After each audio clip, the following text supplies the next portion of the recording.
Roslin கனவுல அவங்க ஃபேமிலியவே சாகடிக்கிற அந்த மர்ம நபர் மாதிரி இப்ப பேயிங் கெஸ்டா தங்கியிருக்க ஜெரி இருக்கான். அதனால ரோஸ்லின் பயப்படுறா, வீட்டுல தங்க வைக்க வேணாம்னு சொல்றா. ஆனா பேரண்ட்ஸும் அது வெறும் கனவுன்னு சொல்றாங்க. இவனோட ரூம்ல இருந்து இவங்க வீட்டுக்குள்ள வர முடியாது. அப்படி இருந்து பூனை அவனோட ரூமுக்கு போயிருக்கோம். இதை ரோஸ்லினுமே பேரண்ட்ஸ் கிட்ட சொல்லிடுறா. அவனும் படியேறி வந்திருக்கோன்னு சமாளிச்சிடறான். ரோஸ்லின் பேரண்ட்ஸ் கிட்ட எதையாச்சும் சொல்லிக்கிட்டே இருக்கிறதால அவனுமே முறைச்சு பாக்குறான். இப்போ அவனுமே அவங்களோட சர்ச்சுக்கு போறான். ஜெரி ரிசர்ச் முடிஞ்சதும் 2 வீக்ஸ்ல கிளம்பிடுவேன்னு சொல்லியிருப்பான். அதனால இவளுமே ஒவ்வொரு டேட்டா கணக்கு போட்டுட்டு இருக்கா. அவன் அவங்க பேரண்ட்ஸ் கூட க்ளோஸா பழகுறது ரோஸ்லினுக்கு சுத்தமா பிடிக்கல.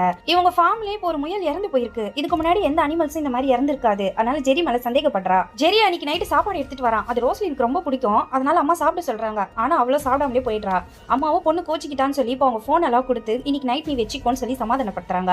அம்மா சாப்பிட கொடுத்த அந்த சாப்பாடையும் பிளேட்டை காலி பண்ணி எடுத்துட்டு வந்து வச்சிடறா. ஜெரிய வீட்டை விட்டு எப்படி வெளியே அனுப்புறதுன்னு சொல்லி நெட்ல சர்ச் பண்ணி பாக்குறா. நைட்டு அவனோட ரூம்ல நிழல் தெரியுது. இவ்வளவு ஒளிஞ்சிருந்து பார்த்தா அவன் இந்த தடவையும் டோர் லாக் ஓபன் பண்ணி வரான். இவ்வளவு தூங்குற மாதிரி நடிக்கிறா. ரோஸ்லின் ரூம் லாக் ஓபன் பண்ணி வந்து பாக்குறான். தூங்கிட்டான்னு சொல்லி ஃபார்முக்கு போறான். பின்னாடி இந்த பொண்ணு ஃபாலோ பண்ணிட்டு வருது. இப்போ அவன் போற எல்லாத்தையுமே அவங்க அம்மாவுடைய செல்ல வீடியோ எடுத்துட்டு இருக்கா. அவன் லாக்கர்ல இருந்து காசு எடுப்பான். இந்த பொண்ணு வீடியோ எடுக்கும்போது திடீர்னு காணாம போயிடுறான். பார்த்தா பின்னாடி நின்று அவளோட முகத்துல ஸ்ப்ரே அடிச்சிடறான். காலையில எழுந்து பார்த்தா இது எல்லாமே கனவு மாதிரி இருக்கு. ஆனா இதை கனவுன்னு அவளால நம்ப முடியல. அம்மா கிட்டயும் நடந்த விஷயத்த சொல்றா. ஆனா அவங்களும் நம்ப மாட்டாங்க. ஏன்னா அந்த லாக்கருடைய சாவி இவங்க கிட்ட தான் இருக்கு. இப்போ இவளுக்கு வந்திருக்கிறது கனவுன்னு தான் சொல்றாங்க. ஆனா அவளும் செல்லுல வீடியோ எடுத்தோன்னு சொல்லி போனை பார்த்தா அதுல எந்த வீடியோஸுமே இல்ல. அவனை ஃபாலோ பண்ணும்போது தான் கையில அடிபட்டுச்சுன்னு சொல்றா. ஆனா ஒரு வாரத்துக்கு முன்னாடி தான் சைக்கிள் இருந்து கீழே விழுந்து கையில அடிபட்டிருக்கோம். அதனால இவங்க நம்ப மாட்டாங்க.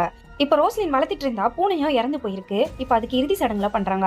ரோஸ்லினோட பேரண்ட்ஸும் இந்த பூனை ரொம்ப ஹெல்த்தியா தான் இருந்துச்சு, எப்படி இறந்து போச்சுன்னே தெரியலன்னு சொல்றாங்க. அப்பதான் ரோஸ்லினுக்கு ஒரு விஷயம் ஞாபகம் வருது.